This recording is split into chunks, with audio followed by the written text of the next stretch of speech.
ಜನ ಸಮಿತಿ ಗುರುಪುರ ತಾಲೂಕು ಇದರ ವತಿಯಿಂದ ಈ ಪತ್ರಿಕಾಗೋಷ್ಠಿಯನ್ನು ಆಯೋಜಿಸಿದೆ.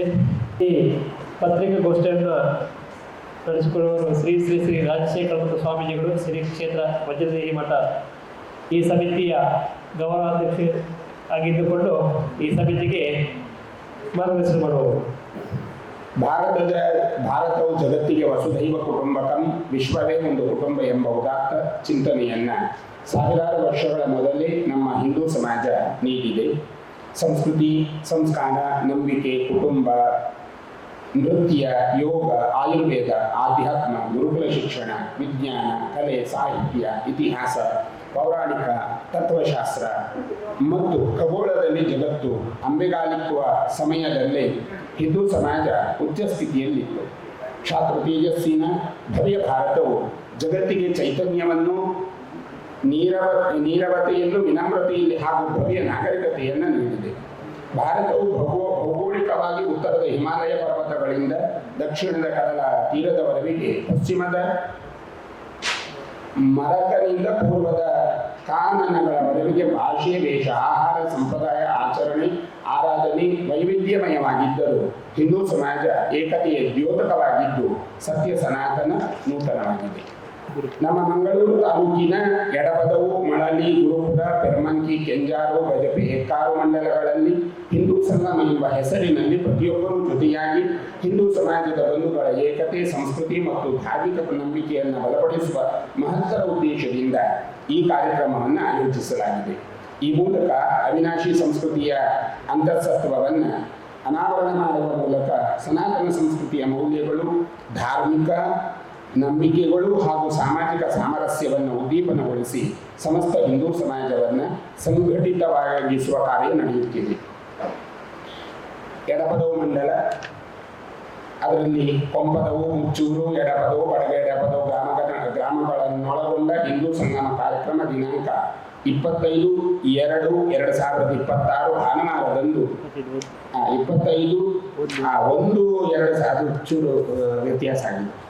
ತಾರೀಕು 25/1/2026 ಭಾನುವಾರದಂದು ಸ್ವಾಮಿ ವಿವೇಕಾನಂದ ವಿದ್ಯಾಲಯ ಪ್ರಾಂಗಣದಲ್ಲಿ ನಡೆಯಲಿದೆ. ಕಾರ್ಯಕ್ರಮದ ನಿಮಿತ್ತ ಶೋಭಾಯಾತ್ರೆಯು ಶ್ರೀರಾಮ ಮಂದಿರ ಎಡಪದವು ಇಲ್ಲಿಂದ ಸುಮಾರು ಮಧ್ಯಾಹ್ನ 2:30 ಪ್ರಾರಂಭವಾಗ್ತದೆ. ಮಳಲಿ ಮಂಡಲದಲ್ಲಿ ಬರುವ ಗ್ರಾಮಗಳು ಕೊಡಗುಳಿಪಾಡಿ, ತಿಂಕುಳಿಪಾಡಿ, ಮೊಗರು, ಕಿಲೆಂಜಾರು, ಕುಳವೂರು, ಮುತ್ತೂರು ಗ್ರಾಮಗಳನ್ನೊಳಗೊಂಡ ಹಿಂದೂ ಸಂಗಮ ಕಾರ್ಯಕ್ರಮ ದಿನಾಂಕ 1/2/2026 ಭಾನುವಾರದಂದು ನಾರ್ಲಪದವು ಆಳ್ವಾಸ್ ಮೈದಾನದಲ್ಲಿ ನಡೆಯಲಿದೆ. ಕಾರ್ಯಕ್ರಮದ ನಿಮಿತ್ತ ಶೋಭಾಯಾತ್ರೆಯು ಶ್ರೀ ಮಹಾಗಣಪತಿ ದೇವಸ್ಥಾನದ ವಠಾರ ಗಂಜಿಮಠ ಇಲ್ಲಿಂದ ಸುಮಾರು 2:30 ಮಧ್ಯಾಹ್ನ ಆರಂಭವಾಗುತ್ತದೆ. ಗುರುಪುರ ಮಂಡಲ ಇದು ನಮ್ಮ ಕ್ಷೇತ್ರ. ಮೂಳೂರು, ಅಡ್ಡೂರು, ಕಂದಾವರ, ಕೊಳಂಬೆ, ಅಡ್ಯಪಾಡಿ ಗ್ರಾಮಗಳನ್ನೊಳಗೊಂಡ ಹಿಂದೂ ಸಂಗಮ ಕಾರ್ಯಕ್ರಮ ದಿನಾಂಕ 1/2/2026 ಭಾನುವಾರದಂದು ಶ್ರೀ ವೈದ್ಯನಾಥ ಸಭಾಭವನದ ಬಳಿ ಕುಕ್ಕದಕಟ್ಟೆ ಗುರುಪುರ ಇಲ್ಲಿ ನಡೆಯಲಿದೆ. ಕಾರ್ಯಕ್ರಮದ ನಿಮಿತ್ತ ಶೋಭಾಯಾತ್ರೆಯು ಗುರುಪುರ ಜಂಗಮ ಮಠದಿಂದ ಸುಮಾರು 2:30 ಮಧ್ಯಾಹ್ನಕ್ಕೆ ಪ್ರಾರಂಭವಾಗುತ್ತದೆ. ಪೆರಮಂಕಿ ಮಂಡಲ, ಇದಕ್ಕೆ ಸಂಬಂಧಪಟ್ಟ ಗ್ರಾಮಗಳು ನೀರ್ಮಾರ್ಗ, ಬನ್ನಂತಿಲ, ಉಳಾಯಿಬೆಟ್ಟು, ಮಲ್ಲೂರು ಗ್ರಾಮಗಳನ್ನೊಳಗೊಂಡ ಹಿಂದೂ ಸಂಗಮ ಕಾರ್ಯಕ್ರಮ ದಿನಾಂಕ 25/1/2026 ಭಾನುವಾರದಂದು ಶ್ರೀ ಅರಸುಮುಂಡತಾಯ ವೈದ್ಯನಾಥ ದೇವಸ್ಥಾನದ ಬಳಿ ನಡೆಯಲಿದೆ. ಕಾರ್ಯಕ್ರಮದ ನಿಮಿತ್ತ ಶೋಭಾಯಾತ್ರೆಯು ವಿಘ್ನೇಶ್ವರ ಗ್ರಾಮಾಭಿವೃದ್ಧಿ ಸೇವಾ ಸಮಿತಿ ವಠಾರದಿಂದ ಸುಮಾರು ಮಧ್ಯಾಹ್ನ 2:30 ಪ್ರಾರಂಭವಾಗ್ತದೆ.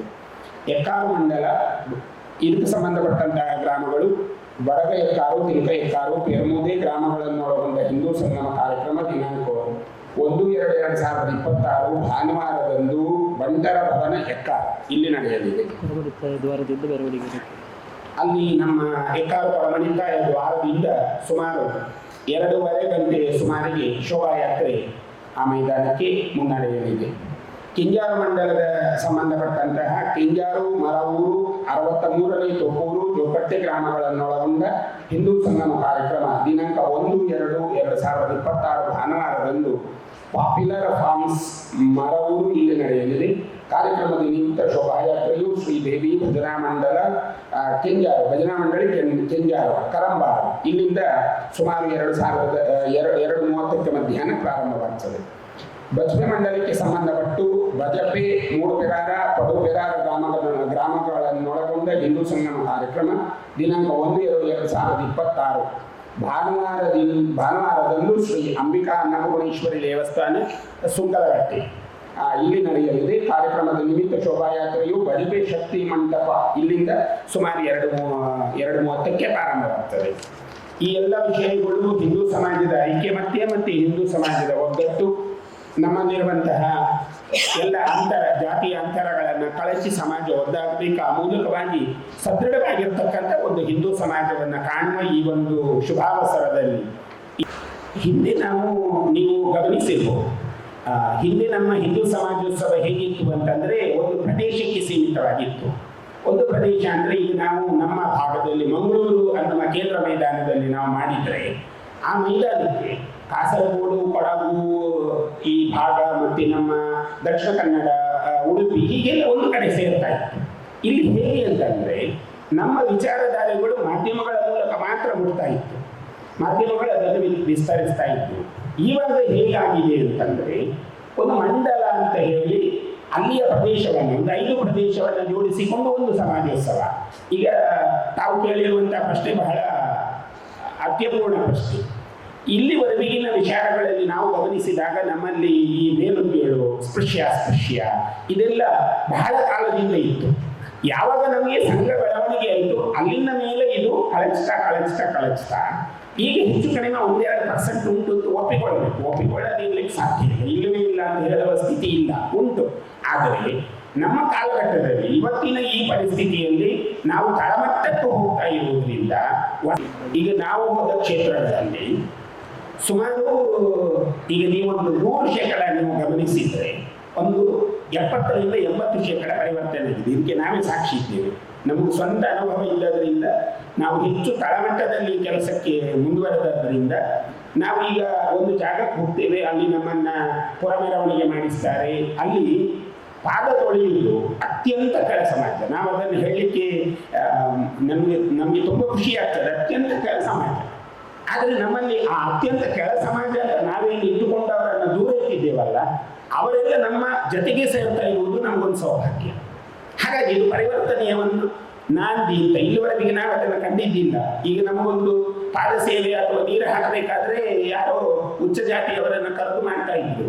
ಆದರೆ ಇವತ್ತಿನ ಕಾಲಘಟ್ಟದಲ್ಲಿ ಅದೆಲ್ಲ ಹೊರಟು ಹೋಗಿದೆ ಅಂತ ನಮ್ಗೆ ಅನ್ನಿಸ್ತದೆ ಅಂತ ಸ್ವಯಂ ನಾವೇ ಸಾಕ್ಷಿಯಾಗಿದ್ದೇವೆ. ಇಲ್ಲಿಯ ನಾಯಕರಿಗೆ ಧರ್ಮ, ಸಾಪೇಕ್ಷ, ನಿರಪೇಕ್ಷ ಇದರ ಬಗ್ಗೆ ಅವರಿಗೆ ಅರಿವಿಲ್ಲ ಅಂತ ಅನ್ನಿಸ್ತದೆ. ಅವರ ಮನೆಯಲ್ಲೂ ಬಹುಶಃ ಅದನ್ನು ಅವರು ಆಚರಿಸ್ತಾರೆ ಇರುವ ಗೊತ್ತಿಲ್ಲ. ನಮ್ಮಲ್ಲಿ ಭಗವದ್ಗೀತೆಗೆ ವಿಶೇಷವಾಗಿರ್ತಕ್ಕಂಥ ಗೌರವ ಇದೆ, ಅದು ಧರ್ಮದಂಡ ಅಂತ, ಅರ್ಥಾತ್ ಧರ್ಮದೋಷ. ಈಗ ಅಲ್ಲಿರುವಂತಹ ಜಿಲ್ಲಾಧಿಕಾರಿಗಳು ಸರ್ಕಾರದ ಒಂದು ಭಾಗ ಆಗಿರ್ಬೋದು, ಆದರೆ ಅವರಿಗೆ ಅವರದಾದ ಕೆಲವು ಕರ್ತವ್ಯಗಳೆಲ್ಲ ಅವರು ಭಾಗವಹಿಸಬೇಕು. ಅದನ್ನೇ ನಿರ್ಬಂಧಿಸುವುದು ಸರ್ಕಾರದ ಕರ್ತವ್ಯ ಅಲ್ಲ ಅಂತ ಖಂಡಗುಂಡವಾಗಿ ಹೇಳ್ತೀವಿ. ಅದನ್ನೆಲ್ಲ ನಿರ್ಬಂಧಿಸಬಾರದು. ಈಗ ನೋಡಿ, ನಮ್ಮ ಧಾರ್ಮಿಕ ವ್ಯವಸ್ಥೆಯ ಒಳಗೆ ಒಬ್ಬ ಅನ್ಯ ಮತೀಯ ಅಧಿಕಾರಿಯನ್ನು ತರ್ತಾರೆ, ಅದಕ್ಕೂ ಇವರು ಸಮರ್ಥನೆ ಮಾಡ್ತಾರೆ. ಅಂಥವರಲ್ಲಿ ಎಂತ ಹೇಳಬಹುದು, ಏನು ಮಾತಾಡಬಹುದು ಅಂತವರಿಗೆ? ಅವರೇ ತಿದ್ದಿಕೊಳ್ಬೇಕು ಅವರ ಬುದ್ಧಿಯನ್ನು. ನಮ್ಮಿಂದ ತಿದ್ದಿಸ್ಲಿಕ್ಕೆ ಆಗ್ತದೆ ಅಂತ ಹೇಳಲಿಕ್ಕೆ ಆಗೋದಿಲ್ಲ. ಹಿಂದೊಮ್ಮೆ ಅನ್ಯಮತೀಯ ಜಿಲ್ಲಾಧಿಕಾರಿಗಳು ಬಂದಾಗ ಅವರು ಅವರ ಧಾರ್ಮಿಕ ಕೇಂದ್ರಕ್ಕೆ ಹೋಗ್ತಾರೆ. ಸರ್ಕಾರ ತಡೆಯುತ್ತಾರೆ ಅದನ್ನು, ಹಿಂದೆ ತಡೆದಿದ್ದ ಸರ್ಕಾರ. ಈಗ ಯಾಕೆ ಈ ರೀತಿಯ ಅವಹೇಳನಗಳನ್ನು ಮಾಡಿ ಅವರ ಪದವಿಯ ಮೇಲೆ ಸುಮ್ಮನೆ ಇಲ್ಲದಿದ್ದರೆ ಕಪ್ಪು ಚುಕ್ಕಿ ಮಾಡಿ ಅವರನ್ನು ನೀವು ಅಧಿಕಾರಿಗಳಲ್ಲ ಅಂತ ಈ ತರಹ ಒತ್ತಿ ಹೆಬ್ಬೆಟ್ಟು ಮಾಡುವ ಅವಶ್ಯಕತೆ ಸರ್ಕಾರಕ್ಕೆ ಏನಿದೆ? ಯಾಕೆ ಬೇಕು? ಅಲ್ಲಿ ಪರ್ಯಾಯ ಅದ್ದೂರಿಯಾಗಿ ನಡೆದಿದೆ, ಎಲ್ಲೂ ಸಮಸ್ಯೆಗಳಿಲ್ಲ.